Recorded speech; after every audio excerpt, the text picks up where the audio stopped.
ओम श्री गंगाई नाथाय नमः। जय श्री गुरुदेव, जय श्री दादा गुरुदेव जी।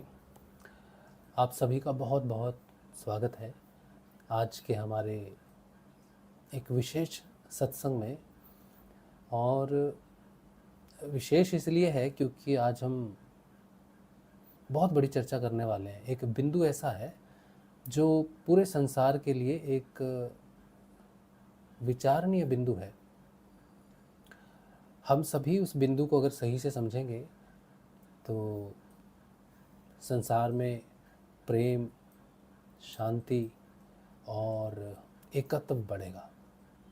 लेकिन अगर हम उसी बिंदु को अलग अलग धर्मों से जोड़ के देखते रहेंगे तो उसकी व्याख्या हमें कभी समझ में नहीं आएगी। आज हम एक बड़ी गंभीर चर्चा भी हम करने जा रहे हैं। आज की जो चर्चा है वो पवित्र बाइबल के एक वाक्य पर है।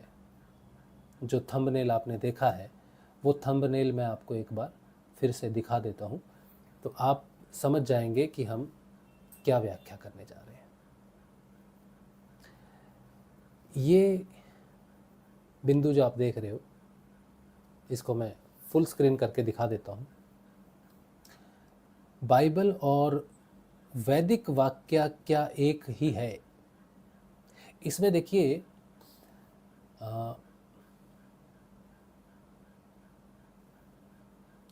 मैं थोड़ा सा इसको सेट कर लेता हूँ ताकि ये वाक्य भी ठीक से आपको दिख रहा होगा। मुझे आशा है कि दिख रहा होगा।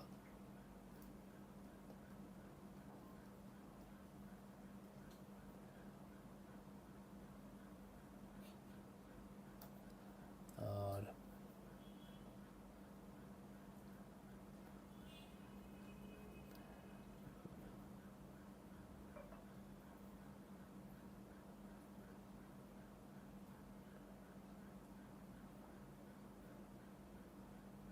ये देखिए, तो अभी मुझे ऐसी आशा है कि नहीं, ठीक नहीं है। चलिए, कोई बात नहीं, मैं इसको ऐसे ही रखता हूँ दिखेगा आपको ठीक से। आपके जो भी प्रश्न होंगे वो आप मुझे, अगर आप ये लाइव नहीं देखेंगे तो रिकॉर्डिंग जब भी आप देखेंगे तो आप मुझे अपने जो भी आपके विचार होंगे वो भाषा को भद्र बना के रखें, अपने विचार रखें। किसी व्यक्ति विशेष के ऊपर टिप्पणी ना करें। केवल जो सब्जेक्ट है, जो विषय है जिस पर हम चर्चा कर रहे हैं, उस बिंदु पर अपना विचार रखें, क्योंकि हम मनुष्य हैं, हमें सभ्य होना चाहिए। ठीक है। मेरा नाम राज शिव है और मैं एक स्पिरिचुअल कंसल्टेंट और एक टीचर की तरह हूँ। जो कुछ भी मैं आज के सत्संग में बोलूँगा वो मेरा निजी अनुभव है। मैं किसी किताब से पढ़कर कुछ नहीं बोलूँगा।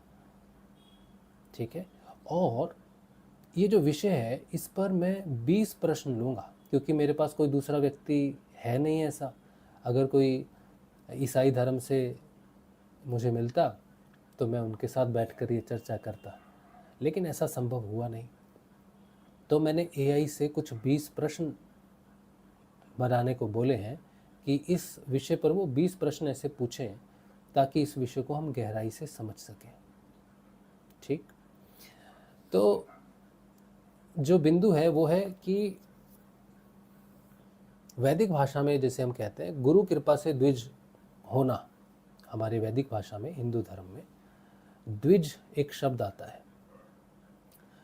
और द्विज का मतलब होता है कि कोई गुरु की शरण में जब साधक जाता है तो गुरु की कृपा से वो आत्म रूप से चेतन होता है, तो उसे हम कहते हैं कि उसका दूसरा जन्म हुआ है, तो उसे हम द्विज कहते हैं। इसी प्रकार से यूहन्ना के 3:3 में ये बात आती है कि जीसस कहते हैं यदि कोई नए सिरे से न जन्मे तो वो परमेश्वर का राज्य नहीं देख सकता। ये जो नए सिरे से जन्म लेने की बात आती है, ये क्या है, इस पर हम थोड़ी चर्चा करेंगे। ठीक है। चलिए, तो आप अपना धैर्य बनाए रखें और वीडियो जो है वो पूरा ज़रूर देखें। अच्छा लगेगा तो उसे लाइक करेंगे, शेयर करिए, हाइप करिए, लेकिन प्रोत्साहन दीजिए ताकि ये चीज़ आगे बढ़े। और नहीं पसंद आएगा तो डिसलाइक की ऑप्शन तो आपके पास है, अंगूठा है आपके पास, आप चाहे इसे ऊपर करें चाहे नीचे करें, है ना, लेकिन रिस्पॉन्सिबिलिटी से, समझदारी से, ठीक है। तो 20 प्रश्न जो मैंने बनाए हैं, वो 20 प्रश्न जो एआई ने बनाए हैं मेरे लिए, वो मैंने नीचे डिस्क्रिप्शन में दिए हैं। तो एक एक करके मैं वो प्रश्न लूँगा, ठीक है। तो ये बात है बाइबल में यूहन्ना वाक्य 3 चैप्टर 3 वाक्य 3 में एक बहुत ही प्रसिद्ध वचन है ये, जिसमें यीशु ने फरीसी निकोदेमस से कहा था ये बात। यीशु ने उसको उत्तर दिया, मैं तुझसे सच सच कहता हूँ, यदि कोई नए सिरे से न जन्मे तो परमेश्वर का राज्य नहीं देख सकता। New born. मुझे याद है कि मैं एक बार अपने गुरुदेव की पुस्तक का अध्ययन कर रहा था। उनकी पुस्तक इस समय तो हाँ मेरे पास है। उन्होंने एक पुस्तक लिखी छोटी सी, उसका नाम है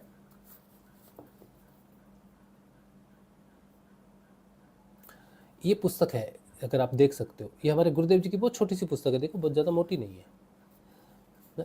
इसका नाम है बाइबल, पवित्र ग्रंथ बाइबल की भविष्यवाणियाँ। इसमें जब मैं इसको पढ़ रहा था तो इसमें बाइबल के ऐसे बहुत सारे बिंदु गुरुदेव ने दिए थे, जिस पर उन्होंने कहा था कि पूरे ईसाई जगत को इन बिंदुओं पर अगर रिसर्च करनी है, समझना है, तो उन्हें ध्यान की तरफ आगे बढ़ना पड़ेगा, ठीक। तो जब मैं ये पढ़ रहा था और फिर मैंने बाइबल भी खरीदी, हाँ, और मैंने खरीदी नहीं बाइबल, जिस समय मैं पढ़ रहा था, कहीं मैं एक स्कूल में जाता था उस समय, म्यूज़िक स्कूल में, तो उनके पास बहुत सारी पुस्तकें थी, वहाँ पर एक बाइबल भी थी। मैंने देखी और मैंने उनसे मांग ली कि क्या आप मुझे ये बाइबल दे सकते हो पढ़ने के लिए। तो उन्होंने कहा हाँ आप ले लो बाइबल। तो मैं बाइबल लेके आया वहाँ से, और मैंने रेवलेशंस वाला जो चैप्टर है, अध्याय है, वो पढ़ा मैंने, और मुझे बहुत अच्छा लगा उसको पढ़ के। और उसमें ऐसे बहुत सारे बिंदु हैं जो आने वाले परिवर्तन को दर्शाते हैं। मनुष्य में एक बड़ा परिवर्तन आएगा, कैसे आएगा उसको दर्शाते हैं। तो बहुत सारे बिंदु मेरे क्लियर हुए, मुझे बड़ा अच्छा लगा। पूरा तो मैंने नहीं पढ़ा,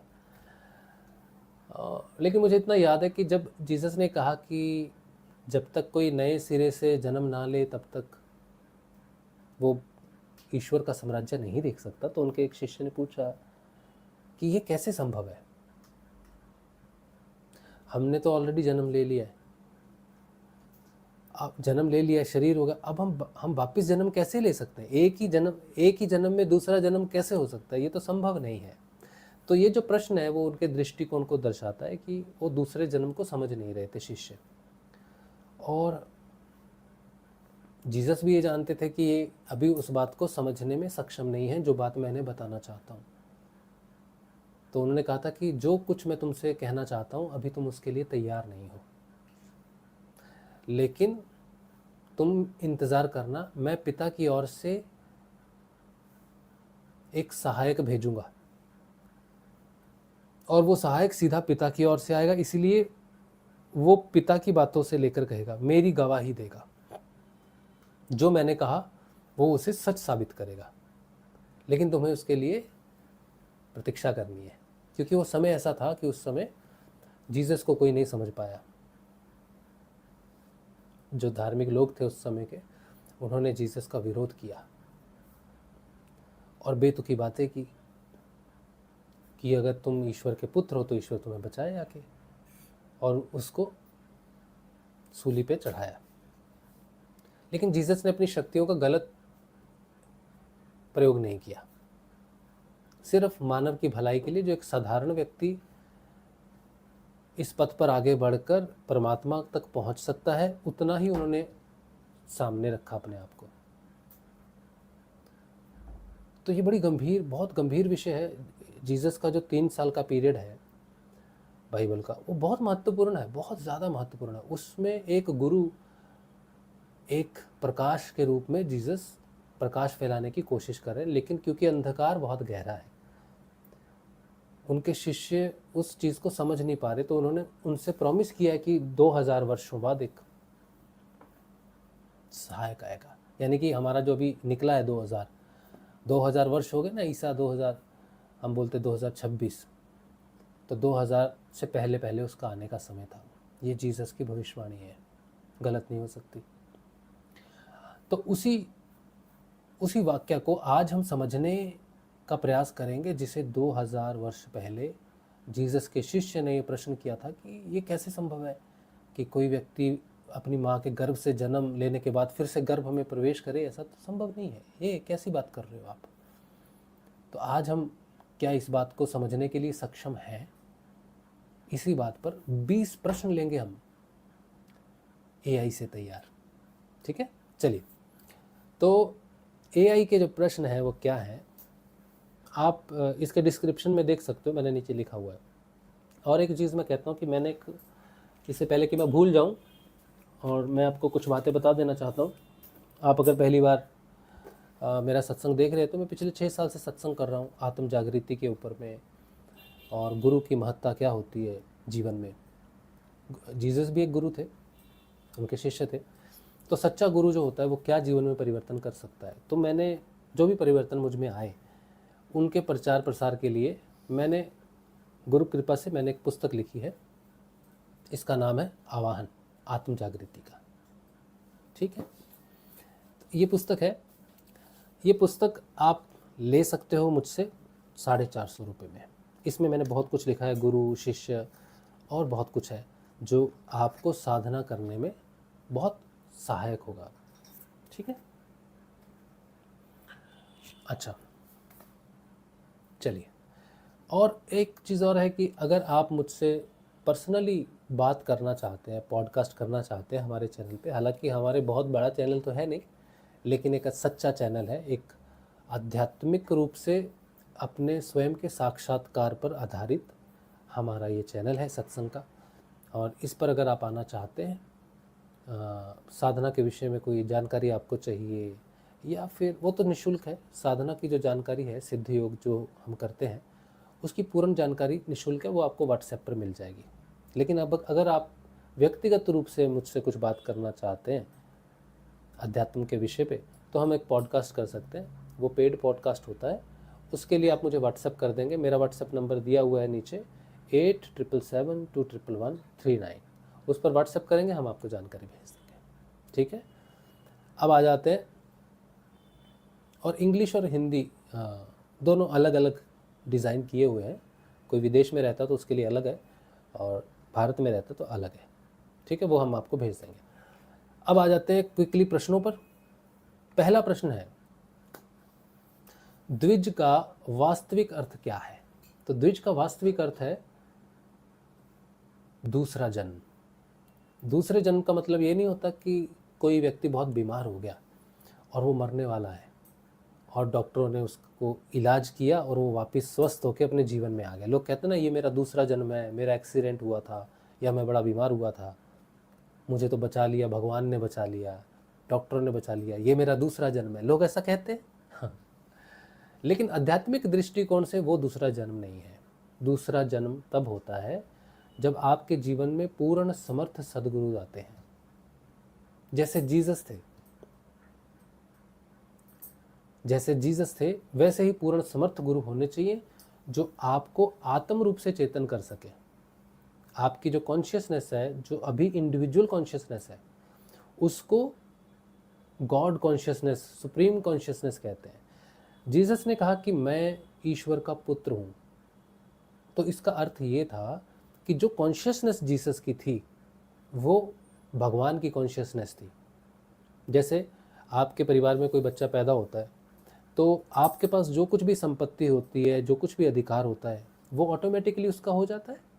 जैसे हम दुकान पे लिखते हैं, किसी का नाम है शर्मा, तो उसकी कोई दुकान है तो बोलेगा Sharma and sons, Gupta and sons, Bhaskar and sons, ऐसा लिखते हैं लोग। तो परिवार जो होता है वो आगे उसी को मिलता है जो उनकी संतान होती है। तो जीसस ने जब कहा कि मैं ईश्वर का पुत्र हूँ, तो उसका कहने का मतलब ये है कि मुझ में जो चेतना है वही ईश्वर की चेतना है। तो जीसस में वो ईश्वर की चेतना कहाँ से आ गई? जन्म के साथ आई। नहीं, वो तो जब आए जेरूसलेम में आए तब तो वो 30 साल के थे। जब जो बिब्लिक पीरियड है वो 30 से 33 साल का है उनका, उससे पहले का नहीं है, 12 साल से पहले का नहीं है, 12 साल से 30 साल का नहीं है, 18 साल का गायब है बीच में। तो ये जो 18 साल है बीच में, ये उनके ट्रांसफॉर्मेशन का समय है। साधारण चेतना से ईश्वरीय चेतना में जो उनका परिवर्तन हुआ, कैसे हुआ वो अलग विषय है। अब वो ईश्वरीय चेतना को अपने शरीर में कैरी करते हैं और उस ईश्वरीय चेतना को वो अपने शिष्यों को भी प्रदान कर सकते थे, लेकिन उसका मौका उन्हें मिला नहीं क्योंकि वो लोग तैयार नहीं थे उस समय। तो ये जो जन्म हुआ जीसस का, ईश्वर कॉन्शियसनेस जो उनमें आई, जिसने उन्हें ईश्वर का पुत्र बनाया, यही द्विज होना है। और ये अगर जीसस में आई क्योंकि वो मनुष्य के रूप में थे, तो हर मनुष्य द्विज हो सकता है, ईश्वर का पुत्र हो सकता है। तो द्विज वो है जो ईश्वर का पुत्र है, जो आत्म रूप से चेतन हो जाता है, जिसमें सुप्रीम गॉड कॉन्शियसनेस अवेकन हो जाती है, जिसे हम सेल्फ अवेकनिंग कहते हैं। तो द्विज का मतलब है आत्म जागृति। अब कुछ बुद्धिमान लोग मुझे कहते हैं आत्मा को कौन जागृत करेगा, वो तो पहले से ही जागृत है। ये जो संसार है ना, ये शब्दों से कम्युनिकेशन होता है हमारा, बिना शब्दों के हम कम्युनिकेट नहीं कर सकते, ये हमारी लिमिट है। तो हम अगर किसी को कुछ समझाते हैं, हो सकता है कि उसका अर्थ बिल्कुल वैसा ही ना निकले, नहीं भी निकलते। शब्दों की एक मजबूरी है, एक लिमिट है, लेकिन समझाने के लिए हम ऐसा बोलते हैं। तो आत्म जागृति का मतलब है कि पहले मैं इंडिविजुअल मैं की कॉन्शियसनेस में था, अब मैं ईश्वर की कॉन्शियसनेस में कि सब कुछ उसी का है, मैं उसका एक पैसिव इंस्ट्रूमेंट हूँ। ठीक है। तो आत्मचेतन होने को हिंदू शास्त्रों में, वैदिक धर्म में द्विज कहा गया है। गुरु के पास जाकर शिष्य जब आत्म रूप से चेतन हो जाता है, तब वो गुरु की कॉन्शियसनेस को धारण करता है। और गुरु कौन है? गुरु कोई साधारण व्यक्ति नहीं है, गुरु ही गॉड कॉन्शियसनेस को कैरी करता है और गुरु के माध्यम से शिष्य में आता है। और जब शिष्य में वो कॉन्शियसनेस आता है तो उसकी एक यात्रा होती है। इंडिविजुअल कॉन्शियसनेस धीरे धीरे खत्म हो जाती है और गॉड कॉन्शियसनेस धीरे धीरे प्रबल होती है, आत्मचेतना। और जब आत्मचेतना पूरी प्रबल हो जाती है और इंडिविजुअल कॉन्शियसनेस पूरी तरह से शून्य हो जाती है, तब हम कहते हैं कि ये अब ईश्वर का पुत्र है। तो वो ईश्वर का पुत्र हो जाता है, यही दूसरा जन्म है। वैदिक शास्त्रों में, हमारे वैदिक धर्म में इसे ही कहा गया है और जीसस ने भी इसे ही कहा है। ठीक है, आगे सेकंड प्रश्न हम लेते हैं, क्या द्विज केवल जन्म से होता है या चेतना के परिवर्तन से? कितना सुंदर ये प्रश्न है, लेकिन जैसा कि हमने पहले प्रश्न के उत्तर में बता दिया है कि कोई जन्म से द्विज नहीं होता, बल्कि चेतना के परिवर्तन से होता है। इंडिविजुअल कॉन्शियसनेस जब सुप्रीम कॉन्शियसनेस में परिवर्तित हो जाती है तो उसे हम द्विज होना कहते हैं। तीसरा प्रश्न, वैदिक परंपरा में दूसरा जन्म किसे कहा गया है? वैदिक परंपरा में दूसरा जन्म साधक शिष्य जब गुरु के बताए अनुसार नाम जप और साधना करता है, और जो गुरु है अगर वो सच्चा है और पूर्ण समर्थ है, तो वो अपनी कॉन्शियसनेस को अपने शिष्य को प्रदान कर सकता है। वैदिक परंपरा में इसे ही द्विज होना कहते हैं। हमारे सिद्ध योग में गुरुदेव शक्तिपात दीक्षा देते हैं। शक्तिपात का मतलब होता है कि गुरु अपनी सामर्थ्य को अपने शिष्य में उजागर करता है, लेकिन किस तरह? शिष्य पात्र होना चाहिए, गुरु की चेतना को, ईश्वरीय चेतना को धारण करने के लिए पात्र होना चाहिए, लेकिन कलयुग में पात्रता बहुत सीमित है। तो गुरु पहले एक प्रैक्टिस देते हैं, एक नाम जप देते हैं, एक ध्यान करने की एक प्रक्रिया देते हैं। गुरु के बताए अनुसार जैसा गुरु बताता है वैसा ही अगर शिष्य साधना करता है तो गुरु उससे प्रसन्न हो जाते हैं। फिर गुरु उसे अपनी शक्ति के रूप में अपनी चेतना से जगाते हैं। उसे ही वैदिक परंपरा में द्विज होना कहते हैं, जब गुरु और शिष्य में एक ही चेतना का वास हो जाए, या एक ही चेतना में दोनों आ जाएं, या शिष्य का जब गुरु की चेतना से योग हो जाता है तब उसका रूपांतरण ईश्वर में, उसके गुरु में शुरू हो जाता है। वैदिक परंपरा में इसे ही द्विज होना कहते हैं।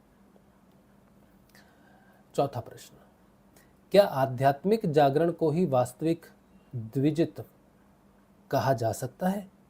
हाँ, आध्यात्मिक जागरण, लोग नाम जपते हैं भगवान का और सोचते हैं कि वो आध्यात्मिक है, गीता पढ़ते हैं, बाइबल पढ़ते हैं, या उनका जो भी धर्म है उसके अनुसार वो चलते हैं, नमाज़ पढ़ते हैं, प्रेयर्स करते हैं, प्रार्थनाएं करते हैं और ध्यान करते हैं। वो सोचते हैं कि वो आध्यात्मिक हैं। जब तक हम अपने रिलीजन से जुड़े रहते हैं, जब तक हम सिर्फ अपने रिलीजन के अनुसार ही भगवान को देखते हैं, तब तक हम आध्यात्मिक नहीं होते, तब तक हम एक धार्मिक व्यक्ति होते हैं। धार्मिक व्यक्ति अच्छे हो सकते हैं, कट्टर हो सकते हैं, रूढ़िवादी हो सकते हैं और भ्रमित भी हो सकते हैं। लेकिन एक आध्यात्मिक व्यक्ति कभी भी भ्रमित नहीं होता, क्योंकि वो किसी एक पंथ, परंपरा, जाति या धर्म को फॉलो नहीं करता। वो फॉलो करता है कॉन्शियसनेस को, चेतना को। तो गुरु से जब कोई व्यक्ति दीक्षित होकर आत्म रूप से चेतन होता है, द्विज होता है, तभी आध्यात्मिक जीवन शुरू होता है। तो आध्यात्मिक जागरण का मतलब है आत्मा का जागरण। बिना आत्म जागृति के हमें आध्यात्मिक कहलाने का अधिकार नहीं है। हम जोर जबरदस्ती अपने आप को आध्यात्मिक कह सकते हैं, लेकिन हमें उसका अधिकार नहीं है। केवल आत्म जागृति प्राप्त करने वाला ही आध्यात्मिक जागरण हुआ है उसका, ऐसा वो कह सकता है।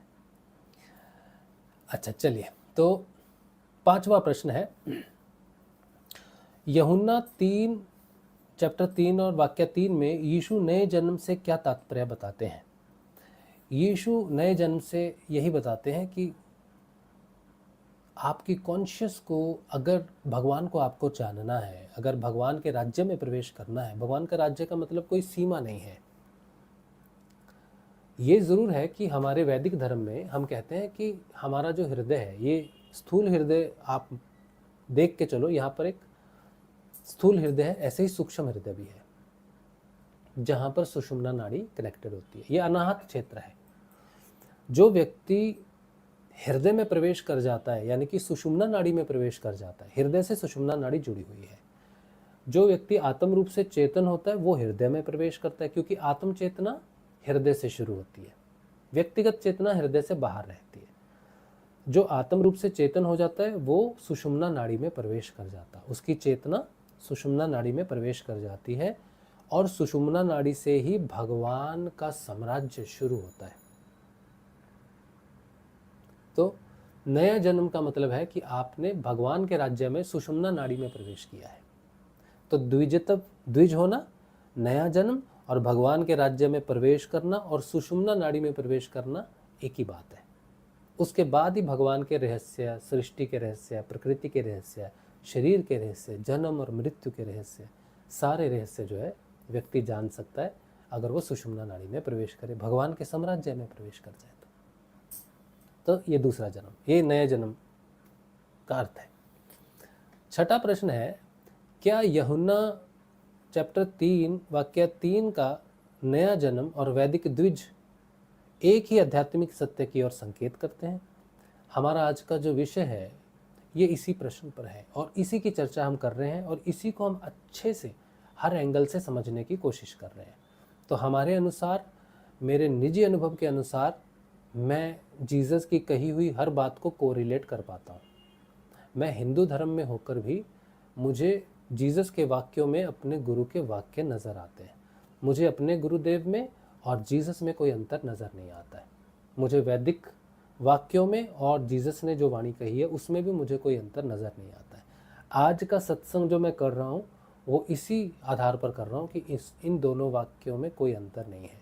अगर दोनों धर्म एक ही बात करते हैं तो हमारी फिर भी इतनी भिन्नताएं क्यों है? हम में इतना विरोधाभास क्यों है? हम में इतना धर्म परिवर्तन क्यों किया गया? जब एक ही बात है, एक ही सुषुम्ना नाड़ी है और जन्म देने वाला गुरु सत्य स्वरूप पूर्ण होना चाहिए, तो सब जगह जन्म हो सकता है। वैदिक जाति में भी धर्म दूसरा जन्म हो सकता है और ईसाई जाति में भी हो सकता है। इसी तरह से कोई भी मनुष्य किसी भी जाति में पैदा हुआ हो तो उसका आध्यात्मिक जागरण हो सकता है।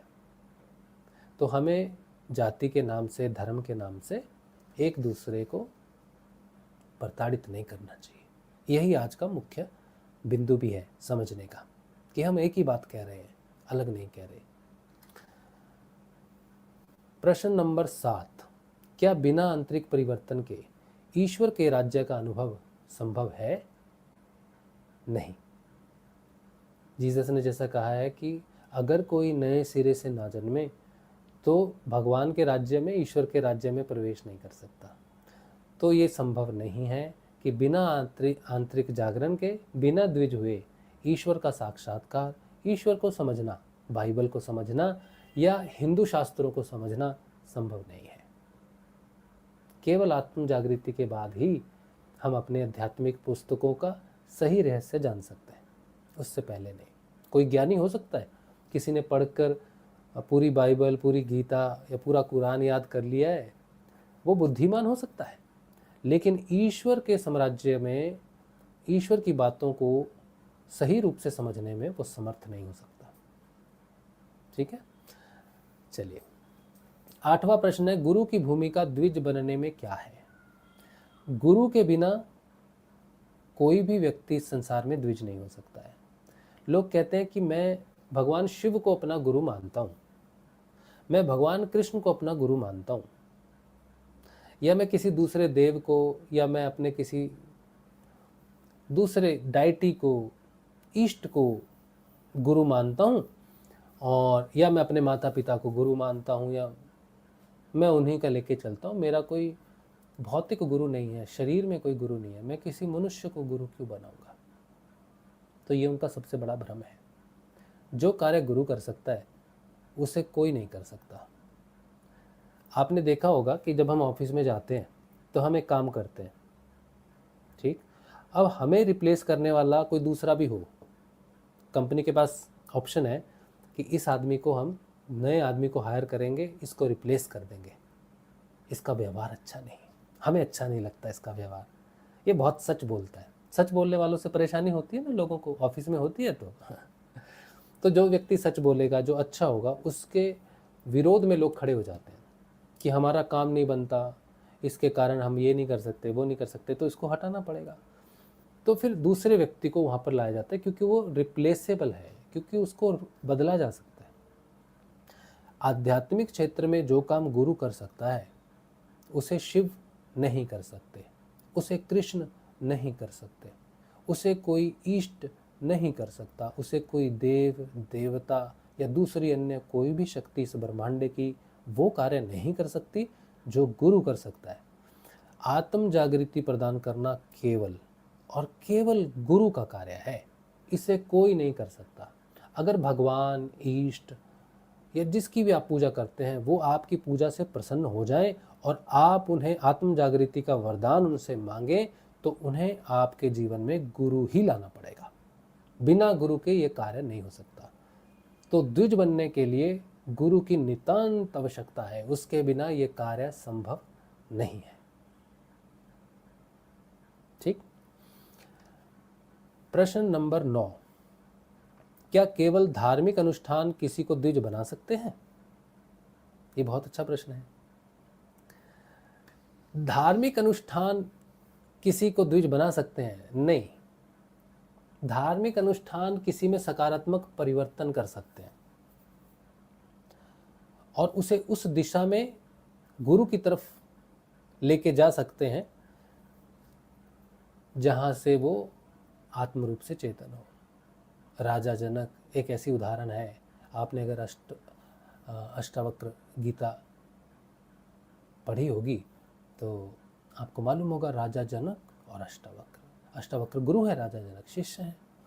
तो राजा जनक एक बहुत ही धार्मिक व्यक्ति हैं, राजा हैं, बहुत सारे अनुष्ठान और यज्ञ उन्होंने किए हैं, लेकिन उनके मन में एक प्रश्न आता है कि ये जो ज्ञान है, आत्मज्ञान है, ये कैसे प्राप्त होता है। तो उन्होंने एक पुस्तक में पढ़ा कि आत्मज्ञान प्राप्त होने के लिए एक क्षण का समय लगता है, कि घोड़े की एक रकाब में पैर रखो, दूसरी रकाब में पैर रखने से पहले, यानी कि घोड़े में पूर्ण रूप से चढ़ने से पहले वो ज्ञान हो जाता है। इतना कम समय लगता है। तो मैं तो कई समय से अनुष्ठान कर रहा हूँ, यज्ञ कर रहा हूँ, दान कर रहा हूँ, धर्म कर रहा हूँ, न्याय कर रहा हूँ, मुझे तो नहीं हो रहा है, तो ये कैसे हो सकता है। तो उन्होंने सभा बुलाई, सभा में जितने भी पंडित थे सबको बुलाया और पूछा क्या आप समर्थ हो मुझे एक क्षण में ज्ञान देने के लिए? तो सभी चुप हो गए। फिर एक 12 वर्ष का लड़का आया जो 8 जगह से टेढ़ा था। उसको देखकर सभी हंसने लगे। तो उन्होंने कहा कि जो मुझे देखकर हंस रहा है वो आपको ज्ञान नहीं दे सकता, क्योंकि मेरे शरीर को, मेरे चर्म के, मेरे चमड़ी के शरीर को देख के जिनकी हंसी छूटती है तो वो ईश्वर को जानने वाले नहीं हो सकते। तो मैं तुम्हें वो ज्ञान दे सकता हूँ, लेकिन तुम्हें समर्पण करना पड़ेगा। तो राजा ने कहा, मैं हर प्रकार का समर्पण करने के लिए तैयार हूँ। धन का हो, मन का हो, तन का हो, राज्य का हो, जैसा भी हो, मैं समर्पण करने के लिए तैयार हूँ, लेकिन मुझे एक क्षण में वैसा ही ज्ञान चाहिए जैसा शास्त्रों में लिखा है। तो उन्होंने कहा, ठीक है राजा, मेरे साथ जंगल में चलो। तो वो जंगल में जाते हैं और कहते हैं कि आप अपने मन का दान हमें कर दो। तो राजा कहते हैं, हमने आपको अपने मन का दान कर दिया, मन गुरु को दे दिया। अब उन्होंने कहा कि एक घोड़े की रकाब में पैर रख लो। तो रख लिया। फिर वो चुप होके बैठ गए। अष्टावक्र चुप होके बैठ गए, कुछ नहीं बोले। अब राजा कुछ पूछ नहीं सकता, मन में कोई विचार आया तो उसका नहीं, सारे गुरु के, क्योंकि मन तो अपना है नहीं। तो 3 दिन तक उसी जगह पर वैसे ही खड़े रहे वो। तब उन्हें रियलाइज हो गया कि ये जो मन है ये बाधा है उस ज्ञान को प्राप्त करने के लिए। वो ज्ञान मन से नहीं, इंद्रियों से नहीं जाना जा सकता। सुनने से, देखने से, स्पर्श से या कल्पना से उसकी प्राप्ति नहीं हो सकती। केवल गुरु की कृपा से ही वो काम हो सकता है। तो धार्मिक अनुष्ठान हमें सकारात्मक जरूर बना सकते हैं। राजा के लिए, राजा धार्मिक अनुष्ठान करने के बाद ही वो पात्र बना कि उसको वो ज्ञान की प्राप्ति हो, लेकिन द्विज होने के लिए गुरु का होना अति अनिवार्य है। तो सकारात्मक हो सकते हैं। ठीक है, चलिए आगे का प्रश्न। 10वां प्रश्न है, चेतना के परिवर्तन और द्विजत्व का क्या संबंध है? द्विजत्व ही साधारण चेतना, मानव चेतना से ईश्वरीय चेतना में परिवर्तन को ही हम कहते हैं कि द्विजत्व हो गया, द्विज हो गया। मतलब आज से आप ईश्वर के पुत्र हो गए हो। अब आज से आपने ईश्वर के राज्य में, सुषुम्ना नाड़ी में प्रवेश कर लिया है। अब आप उसके रहस्य को जानोगे, शरीर के रहस्य को जानोगे, माया के रहस्य को जानोगे, जन्म और मृत्यु के रहस्य को जानोगे, और ये माया के चक्र से, इस इल्यूजनरी वर्ल्ड से आप स्वतंत्र होने के लिए आपकी यात्रा शुरू हो जाती है। तो चेतना का परिवर्तन, द्विज होना, मतलब अब हम इंडिविजुअल कॉन्शियसनेस नहीं रह के सुप्रीम कॉन्शियसनेस में अपनी यात्रा आगे बढ़ाएंगे। उसके बाद 11वां प्रश्न, क्या आत्मबोध ही वास्तविक दूसरा जन्म है? नहीं, आत्मबोध दूसरा जन्म नहीं है। आत्मबोध साक्षात्कार है। पहले दूसरा जन्म है, पहले द्विजत्व होता है व्यक्ति, फिर जो व्यक्तिगत चेतना है उसको वो देख सकता है कि मैं झूठ बोल रहा हूँ, मैं गुस्सा कर रहा हूँ, मैं अहंकार कर रहा हूँ, मैं लालच हूँ। तो वो अपने आप को, अपने जीवन को, अपने एक्शंस को, अपने विचार को देखने की शक्ति उसमें आ जाती है द्विज होने के बाद, क्योंकि एक दिव्य शक्ति, एक दिव्य दृष्टि, जिसे हम तीसरी आंख के नाम से कहते हैं, वो जागृत हो जाती है। एक दृष्टा भाव जागृत हो जाता है, जो अपनी व्यक्तिगत चेतना को देखता है और उसे नकारता है, छोड़ देता है, और वो परम चेतना के साथ आगे बढ़ जाता है। तो जब तक वो द्विज होने से लेके पूर्ण चेतना में परिवर्तित नहीं हो जाता, ये पूरी यात्रा उसकी आत्मबोध की यात्रा है, साक्षात्कार की यात्रा है। और आत्मबोध होना एक बिंदु पर है। पूरी यात्रा जब होती है तब तो हमें सिर्फ ज्ञान के सहारे, हम साक्षात्कार और ज्ञान के सहारे हम बढ़ते हैं, लेकिन एक बिंदु ऐसा है जिस बिंदु के पार होने में एक क्षण का समय लगता है। अब ये जो यात्रा है द्विज होने से उस बिंदु तक पहुंचने की, ये यात्रा अलग अलग हो सकती है। किसी की 12 वर्षों की हो सकती है, किसी की 18 वर्षों की हो सकती है, किसी की 24 वर्ष की हो सकती है, किसी की एक क्षण की हो सकती है। ये निर्भर करता है कि हम कितने तैयार होके द्विज तक पहुंचते हैं। अगर हम पूर्ण तैयार हैं तो द्विज के साथ ही वो घटना, समाधिस्थ घटना घटेगी जो हमें पूर्ण ज्ञान करवा देगी। लेकिन अगर हम तैयार नहीं हैं, गुरु कृपा से हमें आत्मचेतना प्रदान होती है, मिलती है हमें, तो हम धीरे धीरे साक्षात्कार करके एक समय अंतराल के समय उस बिंदु पर पहुंच जाते हैं जहां अब आत्मबोध पूर्ण रूप से हमें प्राप्त हो जाएगा। तो वो घटना एक क्षणिक है, एक क्षण की है, लेकिन वहां तक की यात्रा आत्मज्ञान या बोध की हो सकती है। फिर वो बिंदु के बाद हम कह सकते हैं कि हम उसके अब पुत्र हो गए हैं। अब हम में और ईश्वर में कोई अंतर नहीं रहा। ऐसा कोई व्यक्ति बोले कि मुझ में और ईश्वर में कोई अंतर नहीं है, तो सिर्फ बोलने से तो नहीं होता। बोलते तो हैं लोग आजकल कि मैं ही ईश्वर हूँ, लेकिन उनसे कहो कि ईश्वर की जो शक्ति है रूपांतरण करने की, दूसरे को रूपांतरित करने की शक्ति है, नहीं है, तो फिर आप ईश्वर नहीं हो सकते। ईश्वरीय शक्ति रूपांतरित करती है, जो सुनता है उसे रूपांतरित कर देती है, जो स्पर्श में आता है उसे भी रूपांतरित कर देती है, क्योंकि वो उच्चतर चेतना है। और कोई कहे कि मैं ईश्वर हूँ लेकिन कुछ कर नहीं सकता हूँ, तो वो ईश्वर नहीं हो सकता। ऐसे ईश्वर को हम क्यों भजेंगे, क्यों ऐसे ईश्वर की तरफ जाएंगे जो कुछ नहीं कर सकता है। ठीक है, चलिए 12वां प्रश्न है, क्या सभी मनुष्यों में द्विज बनने की संभावना होती है? हाँ, इस संसार में बहुत सारे प्राणी हैं, पशु हैं, पक्षी हैं, लेकिन एक मनुष्य ही है, एकमात्र इस धरती के ऊपर में, इस संसार में केवल मनुष्य ही है जो द्विज हो सकता है, और किसी को अधिकार नहीं है। आपने बहुत बार सुना होगा कि वो कोई बंदर है, वो भगवान की मूर्ति को रोज नमस्कार कर रहा है। एक मगरमच्छ था, क्रोकोडाइल, वो एक ऐसे तालाब में रहता था जो एक मंदिर के बहुत पास था। मुझे पता नहीं है, साउथ में है एग्जैक्टली, मुझे नाम याद नहीं है। तो वो मछलियाँ नहीं खाता, या फिर अब मगरमच्छ तो खाता है नॉन वेज, तो वो सिर्फ उस मंदिर का प्रसाद खाता था। जब उसकी मृत्यु हुई तो उसका संस्कार भी किया गया। तो अब कोई कहेगा कि ये जो मगरमच्छ है इसको मोक्ष मिल गया है। नहीं, मोक्ष का अधिकार मनुष्य जाति में ही है, क्योंकि मनुष्य के शरीर में ही वो रास्ता है जो मोक्ष तक जाता है, जो स्वतंत्रता तक जाता है। तो अगर वो मगरमच्छ ने उस योनि में रह के उच्चतर विकास कर लिया है, तो उसे मनुष्य का जन्म लेना पड़ेगा, चाहे क्षण भर के लिए ले, लेकिन मनुष्य के माध्यम से ही वो अपना पूर्ण विकास कर सकता है। ठीक है, अच्छा चलिए 13वां प्रश्न है, आध्यात्मिक जन्म के क्या लक्षण होते हैं? आध्यात्मिक जन्म के लक्षण होते हैं, आपकी चेतना में परिवर्तन होना शुरू हो जाता है, सत्य हमेशा के लिए स्थापित हो जाता है, फिर सही और गलत आप त्याग देते हो, ना सही की तरफ जाओगे ना गलत की तरफ जाओगे, आप सत्य की तरफ जाओगे, अच्छाई की तरफ नहीं जाओगे। बुराई की तरफ तो जाओगे नहीं, लेकिन अच्छाई की तरफ भी नहीं जाओगे, सच्चाई की तरफ जाओगे। अभी रिसेंटली मैंने एक जगह कमेंट किया था कि आप अगर बहुत अच्छे व्यक्ति हो और आपको ईश्वर मिल जाएंगे, तो ये आपकी भूल धारणा है। अच्छे व्यक्ति को ईश्वर नहीं मिलते, अच्छे व्यक्ति को सुख मिलता है, अच्छे व्यक्ति को दीर्घ जीवन, स्वस्थ जीवन मिल सकता है, लेकिन सच्चे व्यक्ति को ईश्वर मिलते हैं स्वयं। तो आध्यात्मिक जागृति के बाद व्यक्ति सच्चा नहीं, अच्छा नहीं, बल्कि सच्चा बन जाता है। ये सबसे बड़ा परिवर्तन है।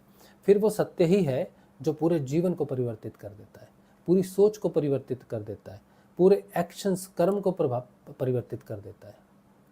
फिर जो भूल धारणाएं संसार ने फैला रखी हैं कि सात्विक बनो, सात्विक बनो, है ना, सिर्फ सात्विक ही है जो ईश्वर को पा सकता है। तामसिक व्यक्ति भी ईश्वर को पा सकता है।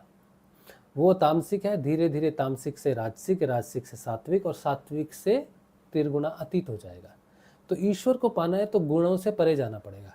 सात्विकता हमारा लक्ष्य नहीं है, सात्विकता से जीवन व्यतीत किया जा सकता है, लेकिन मोक्ष, मुक्ति नहीं हो सकती।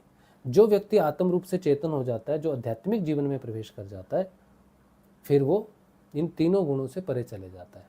उसकी चेतना गुणातीत में परिवर्तित होनी शुरू हो जाती है। हालांकि वही तो यात्रा है, एक गुण से दूसरे गुण से, फिर तीसरे गुण से, फिर गुण से परे चले जाना।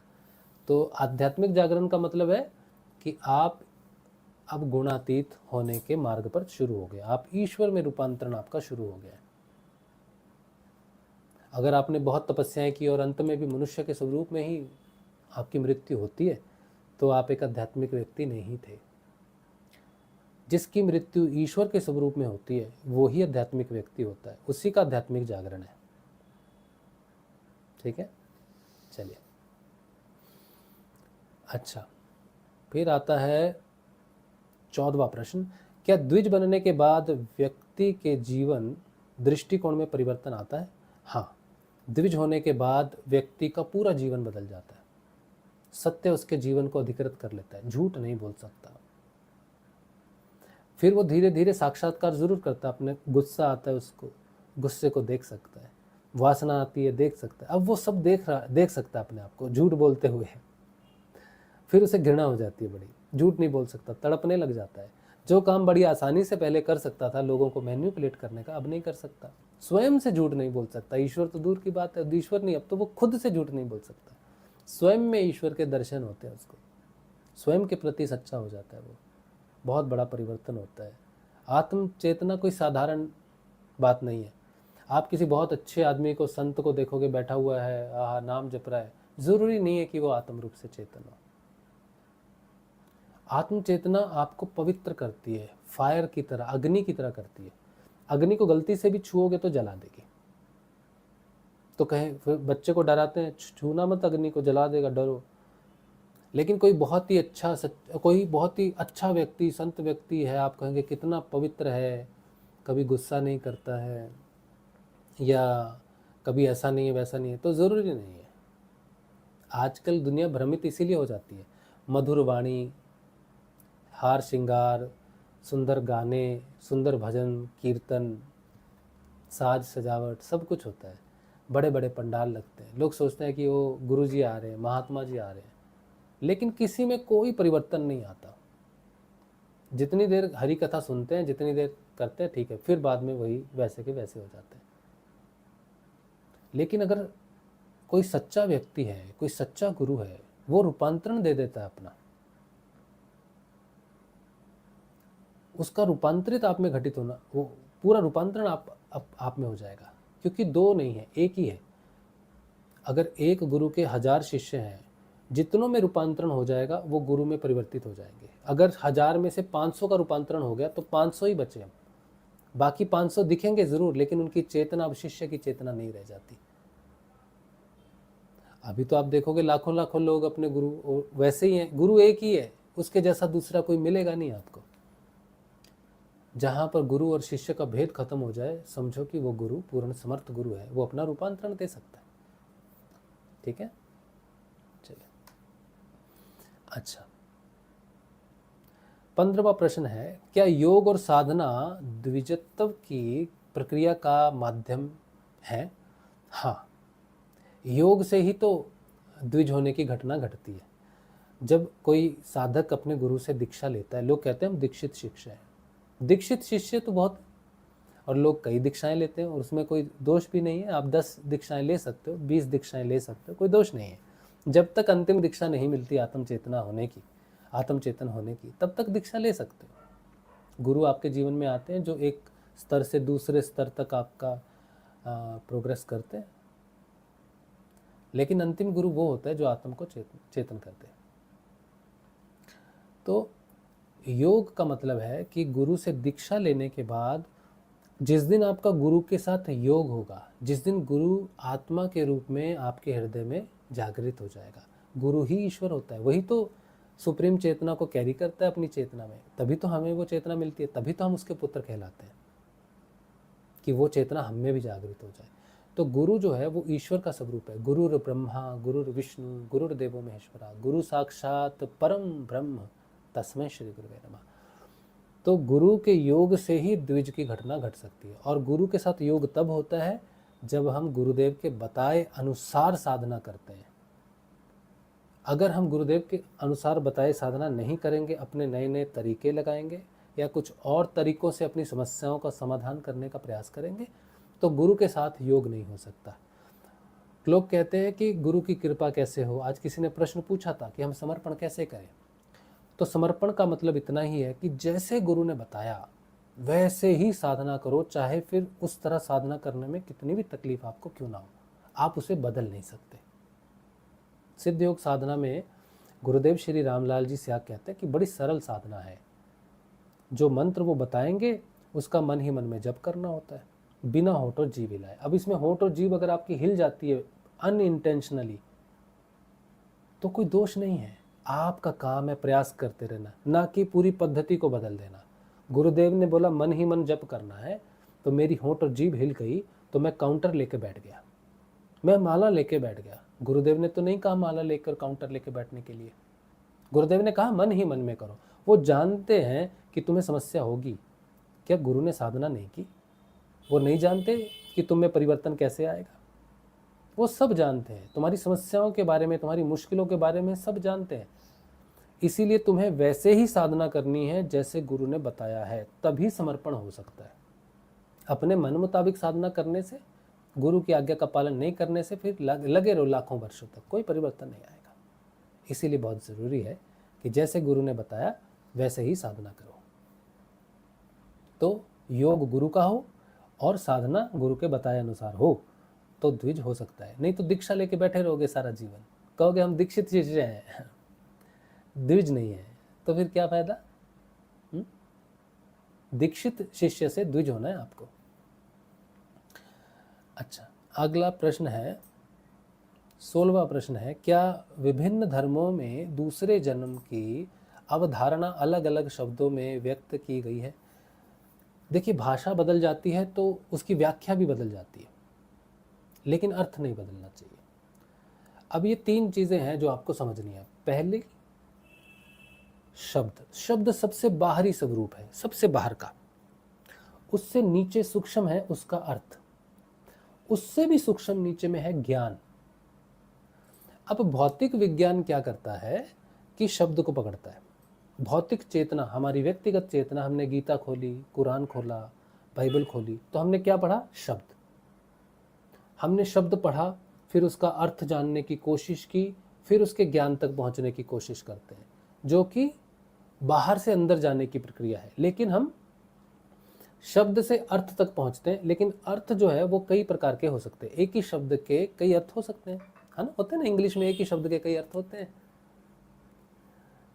तो एक शब्द से अर्थ तक अगर पहुंच गए तो वो सच्चा ज्ञान नहीं हो सकता। हमें ज्ञान तक पहुंचना है, लेकिन ज्ञान तक बाहर से नहीं पहुंचा जा सकता, सिर्फ अर्थ तक पहुंचा जा सकता है। तो किसी अन्य धर्म में कोई एक ही चीज़ की कोई लिपि लिखी हुई है, जब हम उसे पढ़ेंगे उस धर्म के अनुसार तो उसका अर्थ अलग निकलेगा।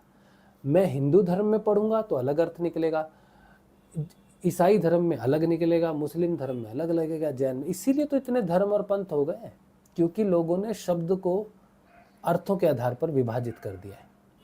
लेकिन जो व्यक्ति सच्चा होगा स्वयं के प्रति, वो अपने गुरु की आज्ञा को कभी धोखा नहीं देगा। तो उस दिन वो आत्म रूप से चेतन होगा, द्विज बनेगा। और द्विज को शब्द पहले नहीं मिलता। हाँ, गुरु जो शब्द देता है वो शब्द बड़ा गहन और गुप्त होता है। वो शब्द वो जपता है, उसी शब्द में गुरु की चेतना उसको चेतन करती है, द्विज बनाती है। द्विज होने के बाद उसे प्रकट होता है ज्ञान। सबसे पहले ज्ञान प्रकट होता है। ज्ञान की कोई भाषा नहीं होती। कोई कहता है ना, मुझे ध्यान में मैं बैठा तो मैंने ये आवाज़ सुनी। नहीं बेटा, ये ज्ञान नहीं है। ज्ञान किसी भी प्रकार से कम्युनिकेट करने के लिए नहीं है। ज्ञान बस प्रकट होता है, स्वयं भू है। जैसे शंभू स्वयं प्रकट होता है, तो वैसे ही ज्ञान भी योग से, गुरु के योग से स्वयं प्रकट हो जाता है।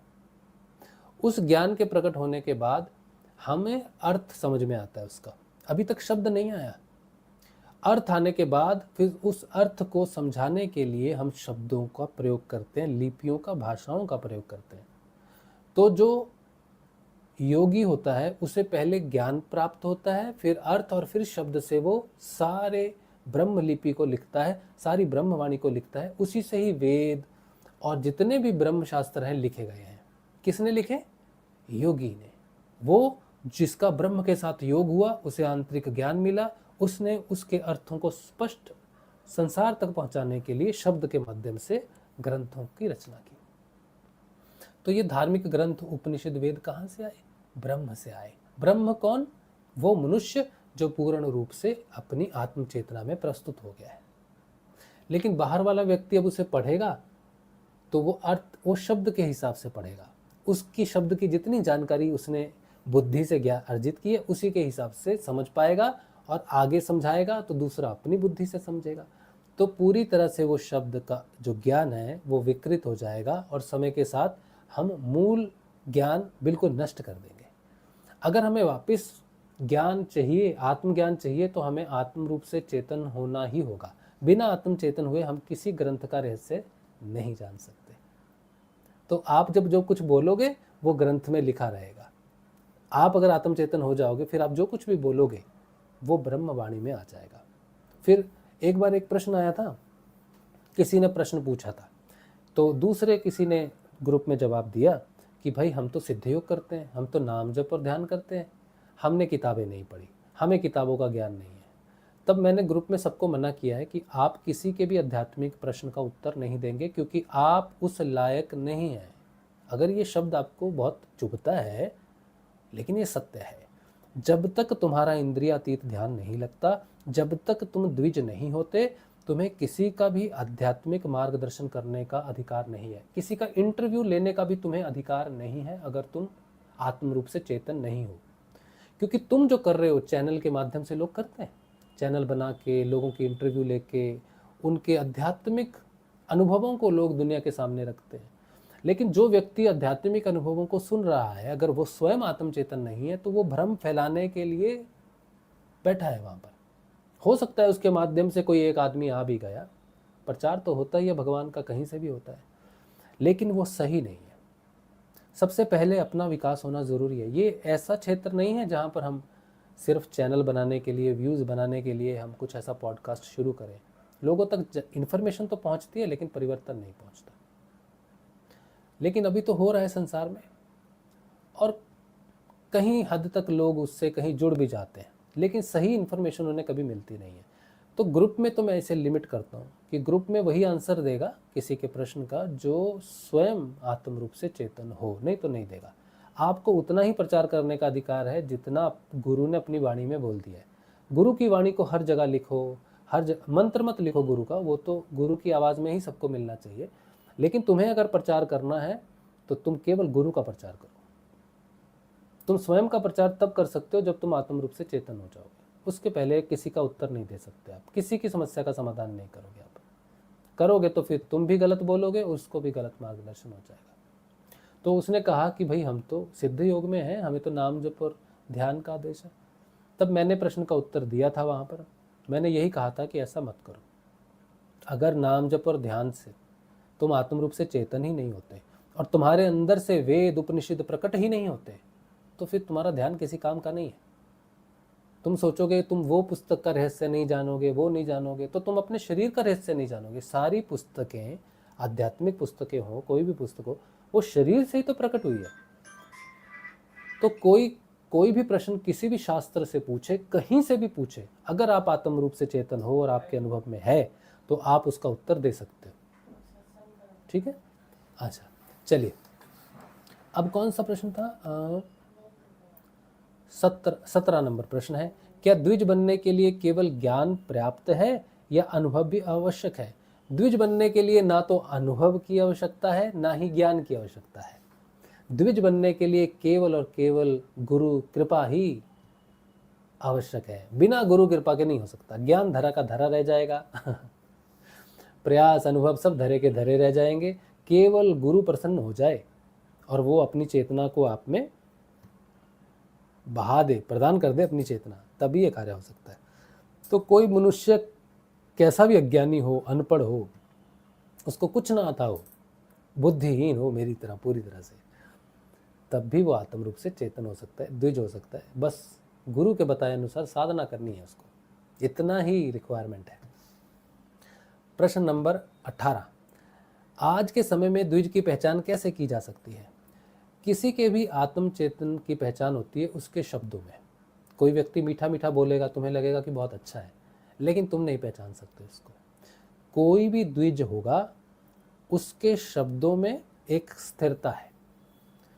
वो शब्द जो बोल दिए, जो रख दिए, जो बीत गया, जो मुख से निकल गया, उसे कभी वापस नहीं लेगा।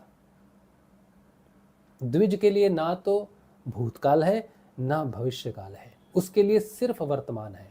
जो व्यक्ति पूर्ण वर्तमान में है और अपनी कही हुई बात को कभी वापस नहीं लेगा, वो द्विज है। अगर उससे कोई गलती हुई है तो वो उसे सहस्र स्वीकार करेगा। द्विज कभी भी प्रायश्चित नहीं करेगा। प्रायश्चित द्विज का काम नहीं है। द्विज का काम है स्वाध्याय, सुधार। क्षमा द्विज की नहीं है। द्विज कभी क्षमा नहीं मांगेगा। क्षमा मांगने से अपराध क्षम्य हो जाता है, भूला जाता है, लेकिन द्विज अपने अपराध को स्वीकार करता है और उस अपराध को फिर ना कभी दोहराना पड़े, इसीलिए वहां से स्वाध्याय करता है। इसीलिए द्विज के पास प्रायश्चित का, जो व्यक्ति प्रायश्चित नहीं करता और जो फोर्सफुली अपने आप को परिवर्तित नहीं करता, सहज रूप से अपने आप को वैसा ही स्वीकार करता है जैसा वो है। ना ब्रह्मचर्य का पालन, कहते हैं ना ब्रह्मचर्य का पालन करो, वेजिटेरियन खाओ, ऐसा करो वैसा करो। द्विज के लिए ये किसी प्रकार का भी नियम मान्य नहीं है। द्विज के लिए एक ही नियम मान्य है कि वो स्वयं को धोखा नहीं देगा और जिस प्रकार की उसकी प्रकृति है, जिस प्रकार की उसकी वृत्ति है, उसको वो सहज स्वीकार करता है और गुरु को समर्पित रहता है कि मुझ में परिवर्तन आपकी कृपा से होगा, जो स्वाभाविक होगा। हठ से कोई परिवर्तन नहीं करता। ठीक है, बहुत लंबे उत्तर हो सकते हैं हर प्रश्न के, लेकिन मैं उसको समय में रख रहा हूं थोड़ा थोड़ा। 19वां प्रश्न है, क्या द्विजत्व एक घटना है या निरंतर विकसित होने वाली प्रक्रिया है? बहुत सुंदर प्रश्न है। क्या ये एक घटना है या ये एक निरंतर विकसित होने वाली प्रक्रिया है? ये एक घटना है, एक क्षण की घटना है जो समय में भी नहीं आ सकती। इतने कम अंतराल में वो घटना घटती है। एक पल तो बहुत बड़ी चीज है, एक क्षण तो बहुत बड़ी चीज है। वो तो बस अभी है और अभी परिवर्तित। जैसे हमारे गुरुदेव कहते हैं ये आंख बंद वो खुली, तो कितना टाइम है, जैसे ही वो बंद हुई वो खुल जाएगी। समय है ही नहीं, समय का अंतराल है ही नहीं, समय लगता ही नहीं है। जिसे हम कहते हैं ना कि ये इतना समय है, नापो, सबसे मिनिमम छोटा समय की इकाई जो होती है, उतना भी समय नहीं लगता द्विज होने में। अभी सूर्य उगता है, रात्रि जाती है, तो योग का समय रहता है। यहाँ कुछ नहीं है, यहाँ इस पल ये इधर ये है और अभी नहीं है। तो ये घटना है और अद्भुत घटना है, अद्भुत घटना है। 20वां प्रश्न है, यदि कोई व्यक्ति दूसरा जन्म नहीं लेता तो उसके आध्यात्मिक विकास की क्या सीमाएं रहती हैं? कोई व्यक्ति अगर दूसरा जन्म नहीं लेता, द्विज नहीं होता, तो उसका आध्यात्मिक विकास अभी शुरू हुआ ही नहीं है। सीमा तो बात की बात है। आध्यात्मिक विकास शुरू ही नहीं हुआ अभी तक, तो केवल पात्रता की ही तैयारी हो रही है। तो द्विज होने से पहले जितनी भी तैयारी है, जितनी भी साधना है, वो तैयारी है आपके जन्म लेने की। जैसे 9 महीने का गर्भ है, गर्भ तैयारी है ना, 9वें महीने में बच्चे का जन्म होगा, तो डॉक्टर एक टाइम देता है कि तुम्हारा जन्म 4:16 और 35 पे हुआ, तो एक समय दिया उसने। वो ये नहीं कहता कि 4:16 से 17 के बीच में तुम्हारा जन्म हो रहा है, ऐसा नहीं। एक ही टाइम, जब आप एस्ट्रोलॉजी सॉफ्टवेयर होते हैं वहाँ पर अपना जन्म समय देखो तो यही देना पड़ेगा आपको, 4:16:35, एक क्षण। तो द्विज होना वो घटना है जो एक क्षण में घटती है और बाकी सारा प्रोसेस है। आध्यात्मिक जीवन सिर्फ उस घटना के बाद की बात है, उससे पहले कोई आध्यात्मिक जीवन नहीं है, उससे पहले तो तैयारी है। ठीक है, तो ये 20 प्रश्न थे जो हमने AI से बनवाए थे कि वो अच्छे से पूछ ले जितने पूछ सकता है। हमारा जो ये पॉडकास्ट है, ये जो सेशन है, वो 1 घंटे के आसपास होता है, तो 1 घंटे में मैंने वो 20 प्रश्न लिए। मुझे अभी आशा है कि आपको इस विषय में जानकारी हो गई होगी। द्विज के बारे में बहुत अच्छे से बात हमने कर ली है और सभी जगह एक ही है। जिसे ज्ञान हो जाता है उसके लिए धर्म की सीमाएं खत्म हो जाती हैं। जो इसे ज्ञान नहीं होता वो धर्म में, खाने में। आज किसी ने मुझे प्रश्न पूछा था कि जीसस ने अपने शिष्यों को मछली खाने के लिए क्यों दी, अगर वो गुरु थे तो उन्होंने मछली क्यों दी? तो मैंने उनसे यही कहा कि अभी आप इस उत्तर को समझ नहीं सकते हो, आपको साधना करनी है, नाम जप करना है। तो किसी प्रश्न का उत्तर हमें मिले उसके लिए हमारी पात्रता होनी चाहिए। तो ये पता चलता है कि अगर हम किसी को कुछ बता रहे हैं तो वो समझ नहीं पाएगा उस समय। ठीक है, लेकिन फिर भी हम प्रयास करते हैं जितना हो सकता है। तो जब हमें अंदर से ज्ञान होता है तब हम धर्म से, भोजन से, सीमाओं से मुक्त होते हैं। जब तक हमें ज्ञान नहीं होगा, कोई ज़ोर ज़बरदस्ती हमें भोजन की सीमा से बाहर नहीं कर सकता। मैंने एक ब्राह्मण परिवार में जन्म लिया जहाँ पर नॉनवेज को तो नाम भी नहीं लिया जाता था, लेकिन फिर मैं परिवार से बाहर निकला, मेरे कर्म प्रारब्ध ऐसे हुए, मैं ऐसे शहर में आया जहाँ नॉनवेज के बिना खाना नहीं मिलता था। तो मैं आज उस सीमा से बाहर हूँ। मैं भोजन को अपने आध्यात्मिक विकास का अवरोध नहीं मानता। जब आसक्ति हो जाती है भोजन पर, तकलीफ होती है किसी भोजन को छोड़ने की, पकड़ने की, या लगाव हो जाता है। जैसे सात्विक व्यक्ति को अपने भोजन से बड़ा लगाव होता है कि मैं सात्विक हूँ, मैं सात्विक भोजन खाता हूँ, मैं ये भोजन नहीं कर सकता। लेकिन जीवन बड़ा उच्च कोटि का होता है। जीवन की रक्षा जब करनी होती है तब ऐसी स्थितियाँ प्रकट हो जाती हैं जहाँ पर कुछ भी नहीं बचता, लेकिन जीवन को बचाना ज़रूरी होता है। कुछ लोग कहेंगे हम प्राण त्याग देंगे लेकिन नहीं खाएंगे। तो मनुष्य जीवन किस लिए मिला है, किस शिक्षा के लिए मिला है, फिर आप नहीं जान सकते। आपने अपने हट में अपने प्राण त्याग दिए, लेकिन जीवन ने ऐसी परिस्थिति क्यों पैदा की, क्या समझाने के लिए की होगी, किस बंधन को तोड़ने के लिए की होगी। हम किसी को नहीं मारते, कुछ नहीं करते, जो भी है कर्म प्रारब्ध है। जब तक आप खा सक रहे हो, खा रहे हो। आज आप उठ के दौड़ सक रहे हो, भाग सक रहे हो, ईश्वर ना करे कुछ ऐसी घटना हो जाए कि बैठ भी ना पाओ, तो अपनी इच्छा से बैठ भी नहीं सकोगे, खा ना पाओ, सांस भी नहीं ले सकोगे। अपनी इच्छा से हम सांस भी नहीं ले सकते, भोजन का चयन तो बहुत दूर की बात है। तो ईश्वर हमें हमारे जीवन में जैसी भी स्थिति परिस्थिति देता है, हमें उसे ईश्वर को समर्पित करना चाहिए और ईश्वर का नाम जपना चाहिए। वही हमें इस भोजन से, इस शरीर की सीमाओं से पार कर सकते हैं। अदरवाइज़ हमारी बुद्धि से हम इन चीज़ों को नहीं समझ सकते। ठीक है, चलिए अब जो है प्रश्न उत्तर मैं लूँगा, अगर मुझे लगेंगे कि प्रश्न उत्तर लेने लायक हैं और इस पॉडकास्ट से, इस सेशन से संबंधित है। तो जय श्री गुरुदेव, जय श्री गुरुदेव, जय गुरुदेव। ये सारे हमारे गुरु भाई हैं जो देखते हैं, इसीलिए जय गुरुदेव लिखते हैं। हो सकता है कि आप पहली बार देख रहे हो, ठीक है। जो पहली बार देखते हैं वो श्री राम, जय श्री राम, हर हर महादेव, राधे राधे, ऐसा बहुत कुछ लिखते हैं, तो हमें पता चल जाता है कि वो कोई नया व्यक्ति है। अच्छा चलिए, चलिए, जय गुरुदेव जी। अच्छा, एक प्रश्न ये क्या है, इनका आईडी है मयांक सिंह। भाई जी, कल और आज भी आपकी बातों को सुनकर बार बार जवाई आ रही है, नींद नहीं, फिर भी अच्छा, ये एक्चुअली क्यों आता है, हमें जवाई क्यों आती है? क्योंकि हम एक जगह, जहाँ तक हम चेतन होते हैं, जगे हुए होते हैं, वहाँ तक हमें किसी भी चीज़ को सुनने में, आध्यात्मिक प्रवचन है, कथा है, जहाँ तक हमारी चेतना उसको सुन सकती है, वहाँ तक इंजॉय करती है, मज़े लेती है। लेकिन जहाँ तक हम विकसित नहीं हैं अभी, जहाँ तक हमें अभी चेतन होना है, जागना है, उस स्तर पर भी जागना है। तो कोई व्यक्ति अगर उच्चतर स्तर पर है जहाँ पर अभी आप जगे नहीं हो लेकिन वो जगा हुआ है, तो उसकी बात जब आप सुनोगे तो सुनते सुनते आपको जवाई आने लग जाएगी कि अभी ऑक्सीजन की ज़रूरत है। उस जगह पर जाने के लिए, चेतना के उस स्तर पर जाने के लिए जहाँ पर जागृति की ज़रूरत है, लेकिन आप जगे नहीं हो, तो वो निद्रा का एक प्रहार होता है। जवाई आती है ना, जब कहते हैं मुझे बहुत जवाई आ रही है, बड़ी नींद आ रही है मुझे, तो जवाई आना और नींद आना ये एक सकारात्मक संकेत है कि आप जो सुन रहे हो वो एक उच्चतर चेतना का सत्संग है, ऐसा आप मान सकते हो। ठीक है, इसीलिए होता है। चलिए, जय गुरुदेव,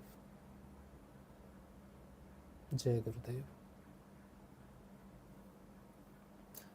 गुरु के प्रति हमारी तरफ से क्या समर्पण हो सकता है? गुरु के प्रति समर्पण एक ही है कि आपको गुरु के बताए अनुसार नाम जप पर ध्यान करना है, बाकी अपनी बुद्धि का इस्तेमाल नहीं करना है। ठीक है, बस इतना ही है।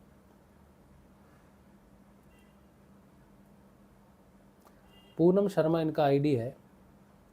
सही कहा गुरुजी आपने, हम तो गुरु नहीं हैं, हम तो शिष्य हैं, और जो भी परिवर्तन हम में आए वो हम उसका प्रचार करते हैं। हम में परिवर्तन देने वाले हमारे गुरुदेव श्री रामलाल जी सियाग हैं। उनकी जानकारी निःशुल्क है, साधना की जानकारी निःशुल्क है। हम अपने गुरुदेव से कभी नहीं मिले। जो भी मिला हमें वो गुरुदेव जी की तस्वीर, उनकी तस्वीर का ध्यान और उनके मंत्र के जप से मिला। तो कोई किसी को चाहिए ध्यान साधना तो आपको निःशुल्क व्हाट्सएप पे सारी जानकारी भेज दी जाएगी।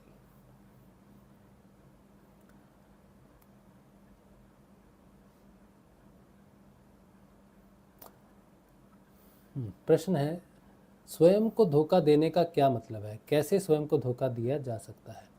स्वयं को धोखा कई प्रकार से दिया जाता है। झूठ बोलते हैं तो स्वयं को धोखा देते हैं, किसी की निंदा करते हैं तो स्वयं को धोखा देते हैं, अपने ही शब्दों को बार बार बदलते हैं तो स्वयं को धोखा देते हैं, बिना सोचे समझे बोलते हैं तो स्वयं को धोखा देते हैं, अपनी जिम्मेदारियों से भागते हैं तो स्वयं को धोखा देते हैं। हम सोचते हैं कि अध्यात्म अलग है, भौतिकता अलग है, हम काम ही करते रहते हैं, हमें नाम जपने का समय नहीं मिलता।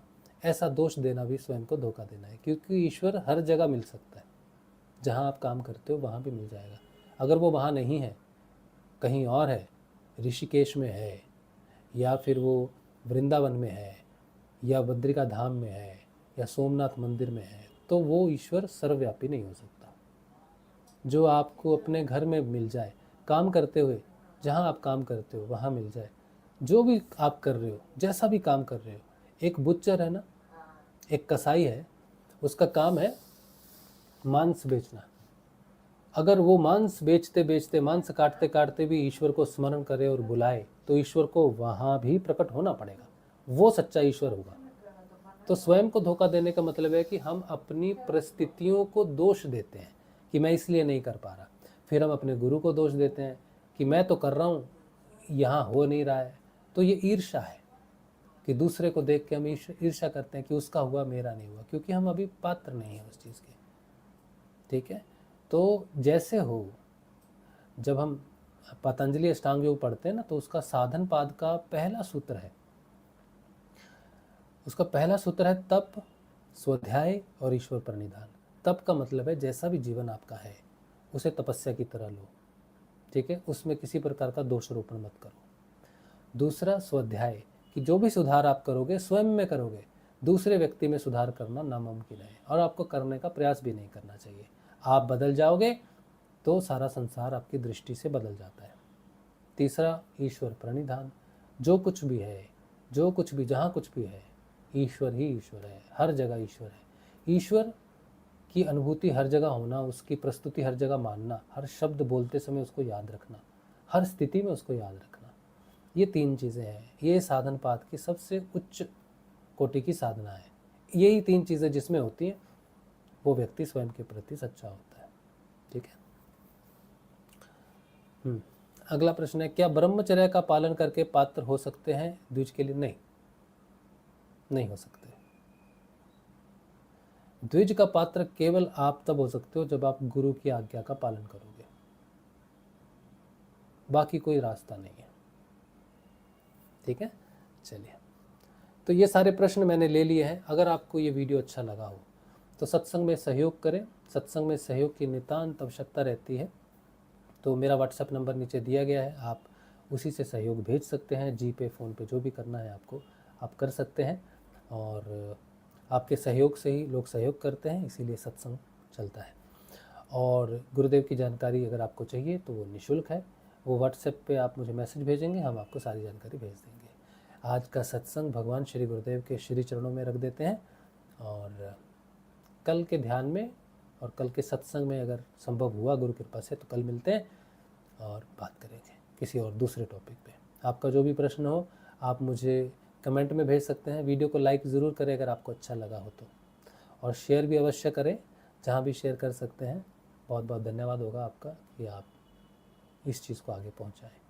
ठीक है, और हाइप की एक ऑप्शन आती है वो भी करें, सब्सक्राइब करें चैनल को, लाइक ज़रूर करें, यही सब कह सकते हैं हम तो। ठीक है, चलिए, तो आज का सत्संग भगवान श्री गुरुदेव के श्री चरणों में मुझे आशा है कि जिस तक इसे पहुंचना होगा ईश्वर पहुंचाएंगे और भ्रम और भ्रांतियां दूर होंगी। जय श्री गुरुदेव, जय श्री दादा गुरुदेव जी।